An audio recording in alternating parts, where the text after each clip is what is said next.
Hello and welcome back to the KCC channel. I'm Rob and I hope you're having a wonderful day today. Today we're jumping into some malicious compliance. Our first story today comes to us from Cryptic. Wasn't your kid? Are we betting? Let's jump right in. So as per normal, story starts off with me moving into a new complex after being shafted sideways in the last joint. Now, I was aware this complex didn't have enclosed individual car parks, but I did not know I was going to be living next to the most ignorant and arrogant dumb crap of a, let's call her Karen with kids. And so our story begins. I move in, all is going well, my car's fine. I get to wash it like normal. I slowly get to know the guy that lives across from me who builds race cars and bikes. The old fart was an absolute bloody maniac. 60 to 70 years old, and builds these things in an 8x8 yard that go 150 kilometers per hour around corners. All is going swimmingly till one effing day, I notice marks up the side of my driver's side after getting home after work. Not gonna lie, I was pissed. As before moving, I had to take my car to the panel beaters due to a similar situation where I had to cut super sharp and smashed my door due to dumb butt kids and their parents giving zero F's about them playing in a driveway. So I knew my car had no marks up that side.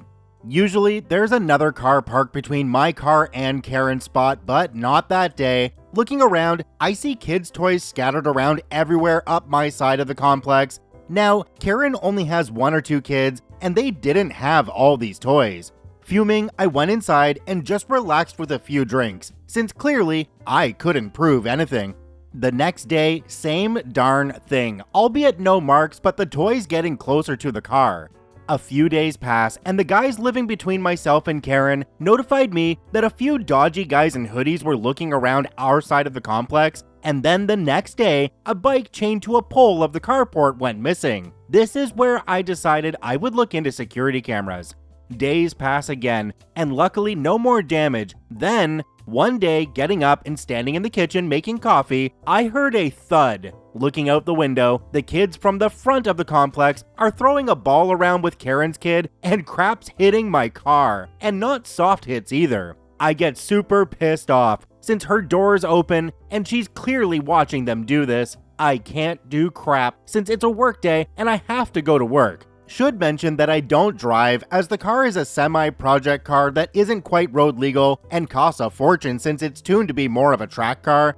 Got to work and ordered cameras. The next day, I get up and making my coffee before work, and what the F? There's a darn metal trike jammed under my rear bumper, and you can only imagine how pissed off I am at this point. I get to work and I type up a not so nice note to put in the window of my car.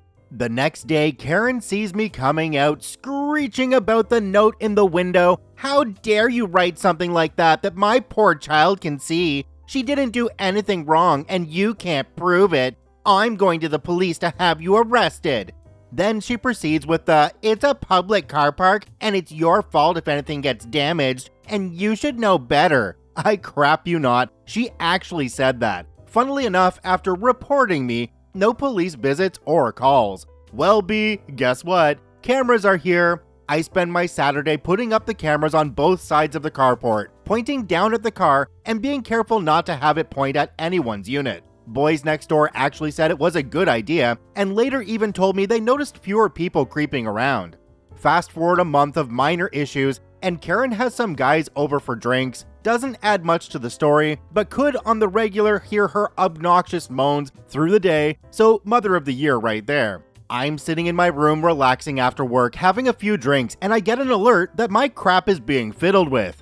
Open the cams, and lo and behold, it's one of the two dumb butts twisting my cams around to point at blind spots where they weren't even facing the vehicle. Wonder why? Best part is, one of these morons looks right into the camera, stares, flips it off, does a dance, and then spins it. Seeing this, I give it 5 and go downstairs to move them back to how they were. And wouldn't you know it, right on cue, here comes Dumbbutt 1, Dumbbutt 2, and Karen in the background screeching. Dumbbutt 1 comes out trying to be all gangsta talking crap and threatening me with his dog next to him, which doesn't matter but was some sort of a pity mix. and Dumbutt 2, surprisingly, comes out second, actually talking normally, whilst I'm still up in the rafter fixing the cams. Now, for reference, because the cams were in the rafters, it was awkward to mount and move them, so I had to stand on the fenders of my car to do it, which is a bit of an important detail we will get to in a second. During all this nonsense, I fix the cams and step down as Dumbutt 2 approaches me, asking me what my issue is, etc., and why I'm threatening Karen and her kids. What? I explained to him in a "I really cannot be arsed dealing with your crap as I had an effed up day at work" way, what the F has been going on, and as we're talking, out stumbles Karen. "How was your chat with the cops, you see?" What? The F are you on about cops? I actually went to the cops about you lot damaging my crap, and they advised me to put cameras up and report it to them. Her reply was, "Sure they didn't, and why the F can you stand on your car and my kids can't hit it?" At this point, I was baffled. And what baffled me even more was her friend was baffled and just turned around with a look that could only be described as the confused Peter Parker reading a book meme, and after a short pause let out a disappointed "because it's his property." As we continued to stand there and discuss the situation, and quite honestly, I'm still to this day surprised by how civilized the same dumbutt that flipped off the camera was. Karen was carrying on in the background to the point of the guy turning around and yelling, "Go the F back inside." I showed him that the cams were pointing nowhere near her windows like she told him they were, and he lost all interest at that point and went back inside. After this little encounter, I noticed a few more bits of damage to my car, scratched, paint chips, etc., all of which I had evidence of, to the point of it becoming enough of a collection that I decided to actually report her for damages, as she told me to months before. Gave it a little bit of time and reported a second time. Now, here's the sweet part. After reporting it for the second time, coming home after work the next week, I see a bunch of her crap sitting outside in boxes. Thought she must have one of those two idiots moving in, checked my cameras, and nope, she is moving out. Talking to George, the crazy kart racer across from me, turns out she had enough of it, and something came up. I wonder if that something was police paying her a visit to ask her about all the damages and the harassment and intimidation she tried to pull on myself and apparently others in the complex too.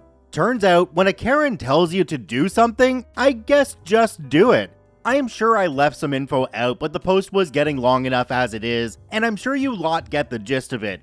The cams are still up though and haven't had any issues since then, other than when the carports got rebuilt, and I threatened to sue our body corporate because they allowed the builders to tear the crap down with the cars still in the carport, and it all being on cams with chunks of tiles falling onto people's cars. But that's a story for a different time. As some pointed out, yes, it's not 100% malicious compliance and is 50-50 pro-revenge, but since she told me to put cams up to prove it and take it to the police, I felt more related to this sub. I think in this case, I probably would have taken a different approach. You know, all those toys that are strewn about outside, especially if they're in my parking spot, or you know, even barely touching my parking spot?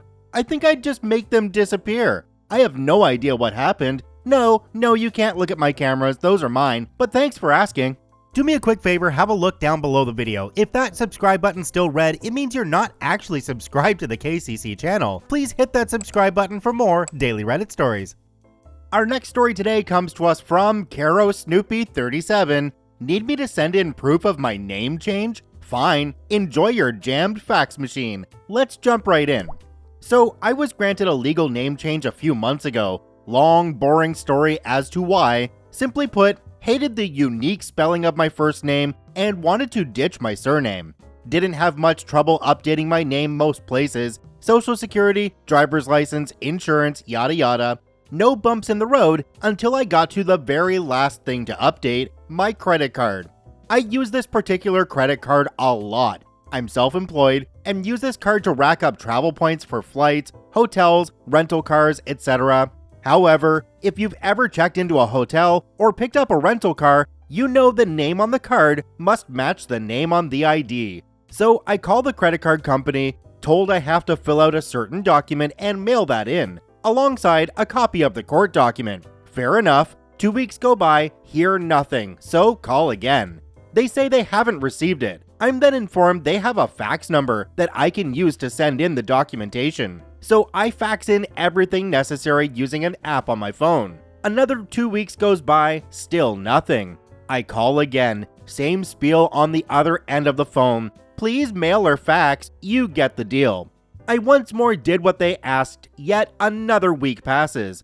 I call again, told the same darn script. I'm starting to get annoyed by this point. I have an upcoming trip planned and need the card to match my ID, so I asked to speak to a manager. They give me some BS of a manager not being currently available. Anyways, I fax in the document and court order once again. However, this time, I decided I was just going to keep hitting send after the previous one had shown as delivered. I thought I'd repeat the process a few times just to make sure they got it. After sending it 25 times the first day, I got no response. Next day, I was sitting on my couch watching football, thought I'd send the fax a few more times. By the time I realized how many times I'd hit send, I had sent it over 130 times. The very next afternoon, I got a call from a manager at credit card company. She sounded quite angry over the phone. I just played dumb. You guys asked me to fax it in. I got my updated card in the mail 3 days later. In these situations, one of the best things you can do is actually send them papers by certified mail. Then you have proof they've received it with the signature and they can't say they didn't get it. This doesn't just work for papers, this also works for things like cable companies when you return your cable box so you don't get that wonderful unreturned hardware charge. Oh, here's the tracking number, it shows delivered, and a signature. Have a great day, bye-bye. Our next story today comes to us from DodoHead974. You're hourly, your day starts at 8 and ends at 5. Let's jump right in. So I used to work for a large team with like 25 staffers, 6 supervisors, a manager, and a director. The manager was a blonde woman in her mid-30s whose only discernible qualification was being an attractive blonde woman in her mid-30s. She was like Regina George, except she signed your paycheck, so we put up with it. The team was going through a transition from having old-timers retire and hiring new staff, so for like the first year and a half, I don't think we ever left on time. OT was pretty much a given, but towards the end of our second year, my buddy and I, we started the same day, noticed things are slowing down. We're catching up on the workloads and people are starting to leave on time. One day, we finish all of our work, help out a few other teammates finish their work, and get pulled into an office with the director to get some praise and recognition. On cloud 9, we get back to our desks, pack up, and leave a few minutes early, feeling good about a solid day's work. We got written up. The next day, we got chewed out by the manager. She reminded us of our start and end time. You're hourly and your shift starts at 8 and ends at 9. You can't leave early just because you feel like it. We received a lengthy diatribe about being a team player and staying until the work is done, blah blah blah. It was unfortunate timing because the reason the director had pulled us into a meeting the day before was to congratulate us on our hard work. Turns out that management had done some metrics testing and figured out that 2 people on the team of 25 individual contributors were doing about 12% of the total work done each.